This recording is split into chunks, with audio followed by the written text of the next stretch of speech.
अस्सलाम वालेकुम viewers, Malik rabbit farm से मलिक वकास। आज जो है वो हमारे ये फार्म पे स्प्रे हो रहा है तमाम जगहों पे अच्छे तरीके से, फ़र्श के ऊपर, पिंजरों के ऊपर। और तमाम फार्मर से भी रिक्वेस्ट है कि आप लोग भी अगर कामयाब खरगोश फार्मिंग करना चाहते हैं तो हर 15 दिन के बाद बेलोरान जो मेडिसन आती है आपको आसानी से जानवरों वाले स्टोर से मिल जाती है।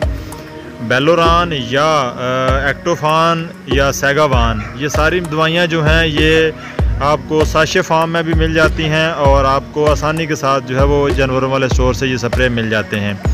तो ये स्प्रे लेके आएँ और अपने फार्म पे हर 15 दिन बाद जो है वो किसी भी एक मेडिसन का अच्छे तरीके से चारों साइडों पे, पिंजरों पे और तमाम जगह के ऊपर ये स्प्रे करें। इस स्प्रे से आपके फार्म पे बीमारियों की शरह बहुत कम होगी और आप एक कामयाब फार्मर बन सकेंगे। बहुत शुक्रिया। अल्लाह हाफिज़।